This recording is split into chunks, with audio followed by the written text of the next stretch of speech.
Hello, welcome to Best Movies channel. In this video, I introduce the story of Rio Bravo, a wonderful movie. So stay with me. Rio Bravo is a 1959 American Western film directed and produced by Howard Hawks and starring John Wayne, Dean Martin, Ricky Nelson, Angie Dickinson, Walter Brennan, and Ward Bond. Its rating on IMDb is 8 and it is about a small-town sheriff in the American West enlists the help of a disabled man, a drunk, and a young gunfighter in his efforts to hold in jail the brother of the local bad guy. I hope that after watching this video, you will watch the whole movie. The town drunk, former deputy sheriff, Dude, Dean Martin, enters a saloon through the back door. He's dirty, unshaven, and broke. A man called Joe Burdett, the brother of the wealthy, corrupt local rancher Nathan, stands at the bar smiling as he watches how desperate Dude looks for a drink. He tosses a coin into the spittoon and laughs. Dude reluctantly bends down to pick it up, but his old friend Sheriff John John Wayne kicks it out of the way. Burdett smiles and Chance starts to approach him. Dude, feeling shamed, picks up a piece of wood and knocks Chance out with it. Joe still smiles. Dude goes to hit him, but Joe's men grab him and beat him. As Joe starts on him, an unarmed customer grabs his arm to stop him and Joe pulls out his gun and shoots him dead. He strolls out of the saloon, leaving Chance and Dude half unconscious near the dead body. Joe walks into another of the town's bars and Chance walks in, head bleeding, dazed and pointing his rifle at him to arrest him. He tells him he's under arrest. Because of Joe's connections, there's some men to back him up in this saloon as well. A man stands behind Chance and pulls his gun on him. Dude appears at the salon doors and whips out someone else's gun and shoots the other gunman's hand to protect Chance. Joe goes for his gun and Chance knocks him out with his rifle. Dude helps Chance take him over to jail. The next day, as the funeral of Joe's victim takes place, a wagon train arrives in town led by Pat Wheeler and his youthful gunslinging helper, Colorado. Pat and Chance are old friends and Chance tells him about the trouble going on in town. Burdett has his men scattered all over and he only has his reinstated deputy Dude and old, crippled Stumpy for support. There's no way he can get Joe out of town to the marshal. He's going to have to wait a few days for the marshal and his posse to arrive to pick him up. Pat goes off to leave the wagons, which are filled with oil and dynamite, near Nathan's warehouse, while Chance and Dude join Stumpy inside for a drink of beer. Just as Dude is about to take a drink near the cell, Joe starts to taunt him again about his shaking and trying to dry out. Dude throws the glass bottle at the bars in anger. A package arrives for the hotel owner Carlos and Chance takes it over for him. It's some underwear for his wife Consula. As Chance and Carlos are talking, a woman appears at the door, Feathers. Just arrived in town, she laughs at the sight of the sheriff and Carlos with the underwear. Chance walks out. Later at night, Chance, Dude, and Stumpy are sat at the office.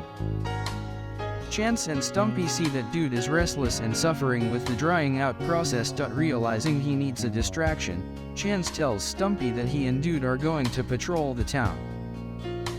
As they wander the street, Carlos comes out of the hotel and tells Chance that Pat has been spreading the word around that the sheriff needs some help.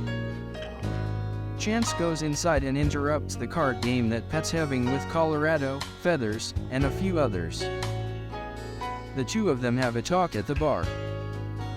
Chance warns him that anybody who goes around publicly asking for people to help him out could end up dead. Pat offers to help him, but Chance tells him no.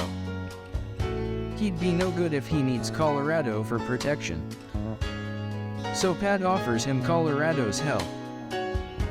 As he goes to get him, Chance inspects a deck of cards that Pat and the others were playing with. Pat brings Colorado over, but the young man says he's not interested. he's just going to mind his own business. Pat tells Chance that he's leaving in the morning. Chance gets ready to leave and notices Feathers winning another hand. He follows her up to her room to have a word with her. He tells her that the cards he looked at had 3 aces missing. He pulls out a wanted bill for a con man and he's identified her as the man's partner. She admits she is but says she hasn't cheated. She says he's going to have to search her. As Chance starts to feel uncomfortable, Colorado appears and tells him he thinks it's the man with the checkered vest who's been cheating. They approach him downstairs and he tries to go for his gun, but Colorado's faster. He whips his gun out and after searching him, he finds the cards. Chance tells Carlos to lock the man in his room all night and to make sure he leaves town in the morning. He tells the others to split his winnings between them and thanks Colorado.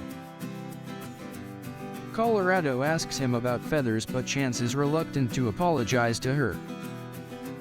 He just tells her he was wrong. He leaves the hotel and asks Dude where Pat is. Pat's walking down the street towards them, but he is shot by a man hiding in the stable. Chance and Dude run to him, but he's dead. Colorado asks Chance if he can help them pursue the gunman, but Chance says no. Chance bursts into the barn, but the gunman gets away to the saloon. Dude gets a few shots of and thinks he might have got him. Chance lets Dude go in the front entrance of the saloon while he goes through the back. The customers tell them that no one has entered. Dude looks for a man with muddy boots as the gunman watches from the balcony. None of the men have muddy boots. He even checks the bargains to make sure. The men start laughing at him. One of them tosses a coin into the spittoon. Dude looks shameful and Chance looks doubtful about his mind, but Dude notices some blood dripping into a glass of beer on the bar. Dude knows he's there. He turns around, whips out his gun and shoots up at him. The dead body lands in front of the bar. Dude finds a $50 gold piece on him and knows it's the work of Burdett offering money to hitmen. Chance confronts the man who told them no one came in and hits him over the head with his rifle. He tells the barman to collect the men's guns and take them over to the jail. Chance tells Dude that he'll let him go in the front often. Colorado arrives at the office with some of Pat's belongings. He thanks Dude for getting the man who killed him and tells Chance that he's just taken him to the Undertaker's. Chance has to keep hold of all of Pat's belongings until he gets a court order, including the wagons, which means Colorado has to stay in the town for a while, broke. Chance goes to the hotel and finds Feathers at the bar. She apologizes for acting the way she did. He tells her how he became the sheriff and she tells him what happened to her gambling husband. He cheated people one too many times and was murdered. Chance knows the sheriff who put out the wanted bills for her and tells her that he'll write him a letter to stop any more being put out, which she appreciates. The next morning, Chance wakes up late and wants to know why Carlos has let him sleep in. He says that Feathers told him to leave him and that she kept watch on his room all night, sat in a chair in the hallway. Chance confronts her about it and tells her it was a stupid thing to do. He tells her she better get ready for the stagecoach. Dude is on watch, making sure that the visitors in the town leave their guns in his possession upon arrival to be collected when they leave. Nathan Burdett rides into town with a bunch of men. He tells them to leave their guns while they visit Joe. They refuse, but Dude shoots the reins on one of the men's horse and then they do what he says. They ride up to the office and Chance tells them that he's only letting Nathan see Joe. While he sees him, Chance lets Nathan know how angry he is about what he's been doing and the fact that Pat is dead. He tells him that if he and his men even try to attack the office, Stumpy will blow his brother away before he knows what's happening. After Nathan leaves, Stumpy asks Chance why he let him go. Chance says because whatever they are going to do is planned already, and if Nathan's in jail when it happens, it will just give him an alibi. Carlos arrives and tells Chance that Feathers never got on the stagecoach to leave. Chance goes over to her room wanting to know why. She says she doesn't want to leave town until all the trouble's over and she knows he's alright. Colorado sits in the saloon watching Nathan and his men drinking at the bar. Nathan walks over to the mariachi band. He whispers to them, leaves them some money and walks out with his men as they start to play a slow Mexican tune. The music plays out across the town all day into the quiet night as Chance and Dude listen to it. Colorado approaches them and tells Chance that Nathan asked them to play the tune. He says it's Nathan's way of sending him a message. It's called the Digalillo, a cutthroat song, a tune the Mexicans played for the Texans when they had them pent up at the Alamo. It's Nathan's way of saying no mercy. As Chance, Dude, and Stumpy sit around in the office, Dude asks Chance about how he feels about Feathers. Chance is reluctant to talk about it. Dude brings up the fact that when a woman arrived in town off a stagecoach that he liked, he was the first person to warn him about her and he turned out to be right. Stumpy comes out from the jail and asks Chance to go and get him some coffee. Dude tells him that he's finding Stumpy's gun a little stiff and wants to file the action. Stumpy says no and tells Chance to give him his hold guns. He's been keeping them for a year and bought them off the man who Dude had sold them to when he was at rock bottom. Chance takes Dude over to the hotel to get washed and cleaned up. When he leaves, Feathers tells Chance that she's staying on at the hotel to bartend. Chance hears a gunshot go off over at the jail and runs over. He realizes that Stumpy had fired at Dude after failing to recognize him and assuming it was one of Burdett's men trying to get in. Dude isn't hit, but he's angry. He fully realizes the dirty-looking state he must have been in for the last 2 years. And Stumpy feels ashamed that he nearly killed his good friend. The next morning, whilst on his watch, some of Burdett's men sneak up to him from behind.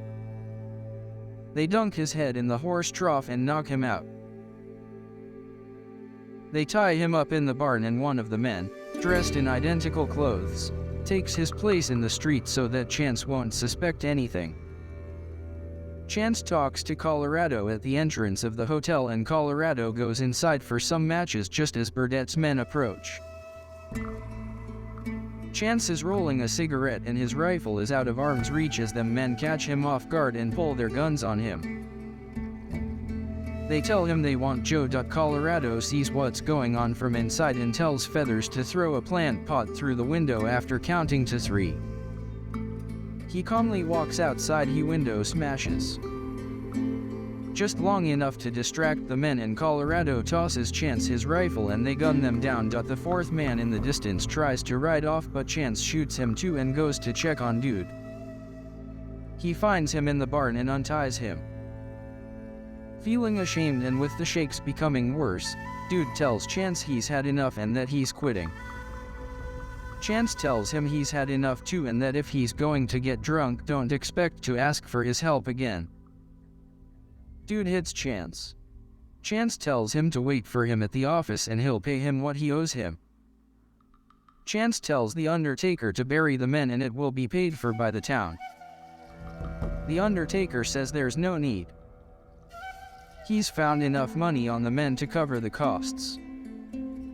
Chance realizes that Nathan's price offer to get Joe out is going up. Feathers is sat at the bar with Colorado getting drunk and feeling emotional. Chance tells her that he appreciates what she did and offers Colorado a job as his deputy. Colorado agrees this time. He gives Colorado his badge at the office while Dude watches feeling helpless. Colorado goes to collect his stuff ready to sleep at the jail. Dude sits quietly craving a drink. Stumpy tells him not to, but Chance, fed up with his self-pitying, tells him to drink the whole bottle. Dude pours himself a glass and the Mexican tune starts to play again. He decides against it. He slowly pours the glass back into the bottle and tells them the shakes have stopped. He asks Chance for another opportunity, which Chance is more than willing to give him. At night, Dude, Colorado, and Stumpy have a little sing-along while they sit around. Stumpy says it's better than been shot at in the street, which gives Chance the idea of shutting themselves away for a few days while they wait for the marshal to arrive. Chance and Dude go to the hotel to ask Carlos for some food and blankets. Carlos goes out back but finds that his Consula has been taken hostage by some of Burdett's men. Dude takes a bath while Chance keeps guard on the landing talking to Feathers. He tells her he won't be seeing her for a few days. Burdett's men want to keep Chance alive so that they can get Joe out. So they tie a thin piece of rope across the bottom of the stairs so that he trips over it as he charges down towards the screaming that they force Consula to do. As Chance trips over it, he knocks himself out as he hits the floor. The men also take Dude and Feathers hostage. They want to trade Chance and Dude for Joe, but Chance tells them there's no way Stumpy would do that. They tell Chance that he's going to have to tell Stumpy that they've put up bail for his release. Dude tells him they've no choice. Stumpy's old and alone. It's best to release Joe. Chance walks into the office with the two men behind him pointing guns at his back. One man waits outside. Stumpy is behind the bars with a shotgun ready. Chance calmly tells him that he's going to release Joe. Stumpy tells him the keys are on his desk, and when Chance moves to get them, Stumpy blows the two men away. The third man runs in and Colorado wounds him. While Stumpy keeps guard on him, Chance and Colorado run over to the hotel to save Dude. But when they get there, they only find Feathers untying Carlos and Consula. The men have taken off with Dude out the back door. Chance decides not to go after them in case it results in Dude been killed. Instead, he tells Carlos to get in touch with Nathan to tell him he wants to talk to him. He asks Feathers if she now regrets staying. She shakes her head. Chance, Stumpy, and Colorado wait at the office for news from Carlos. When he turns up, he tells them that Nathan wants a deal. Trade Dude for Joe. Chance agrees. Stumpy wants to go, but Chance tells him he's too old and slow to get involved in any trouble in wide open spaces. Stumpy reluctantly stays. Chance and Colorado leave and walk through the town to the barn overlooking Nathan's warehouse. Chance and Colorado get ready with their guns. Chance is happy to see Dude still alive and well as they bring him out. Joe starts walking towards Nathan and his men as Dude starts walking towards Chance and Colorado. Just as the two men are about to walk past each other, Dude lunges for Joe and they start fighting behind a wall. As Chance and Colorado engage in a gunfight between the men hiding in the warehouse. Dude knocks Joe out and Colorado tosses him a gun. During the shootout, a few men try and escape across the creek to try and get behind Chance and Colorado to ambush them. Chance and Colorado shoot a couple of them, but two manage to get across. But two explosive gunshots are fired out of view and the men drop dead. Chance recognizes the laugh belonging to Stumpy. Chance and Colorado are pleased, but Colorado tells Chance that Stumpy is near the wagons that are full of dynamite. Carlos arrives to help Chance with a big shotgun. Chance runs out of the barn to get across to warn Stumpy as the gunfight carries on. From behind a wall and out of range of the dynamite, Stumpy throws a couple of unlit sticks towards the warehouse for Chance and Dude to fire it and blow up. The dynamite gets closer and closer to the warehouse, and on the final one that Chance fires it, the whole warehouse nearly blows up. The Burdett brothers and the remaining henchmen tell them they give up and come walking out unarmed. Later at night, the town is peaceful again. The remaining men have taken off and Chance goes over to the hotel to see Feathers. As he passionately embraces her, she throws her tights out of the window into the street. Dude and Stumpy are passing and walk off smiling and laughing.